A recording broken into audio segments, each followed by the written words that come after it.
my young face, so fresh and so very beautiful, looked out in serene satisfaction at the sight before her. My face was bathed in the light reflected from my white silk hood. It shone against the clear white of my unmarked skin, and brought out the vivid, shocking blue of my eyes. I looked captivating. I knew that as I gazed in the polished copper mirror. Of course I did. I never looked anything less than bewitching. "You look beautiful, my lady," sighed one of the serving maids, putting a hand to her mouth even as her words slipped out. She flushed, for she should not have spoken out of turn. I smiled at her. My hand, with long, elegant fingers glittering with rings of gold, reached out and took her by the chin. "God sees the beauty within, not that without, child.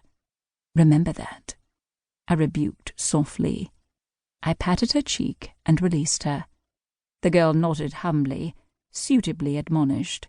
She blushed further, making her scarce prettiness a shade more beautiful. She marked my words.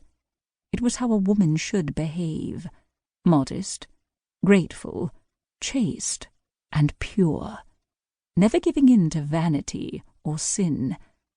But, secretly, I was as pleased as they were with how fine I looked that morning.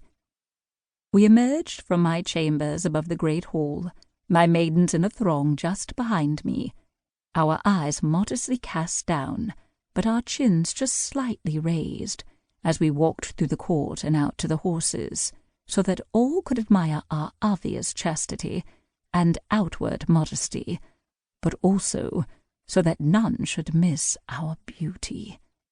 I loved to see the glimmer of admiration in the eyes of my father's courtiers, their hungry glances roaming over my young face and body made me feel powerful. I enjoyed the feeling of power, in whatever form it came to me. We made our way on horseback through Bruges to church. Guards surrounded us so that all would know how very valuable I was. I watched as the faces of peasants stared up at me with naked veneration and raw envy. That, too, pleased me. The city of Bruges was wealthy. It filled its belly on commerce and trade. The streets were narrow, but the roads were good, and everywhere there was noise. Hawking, braying, shouting, and boasting. No matter if it was a Sunday, noise rumbled through its streets, everyone on their way to Mass, to see and to be seen. The stink of the city's waste hummed on the warming morning air.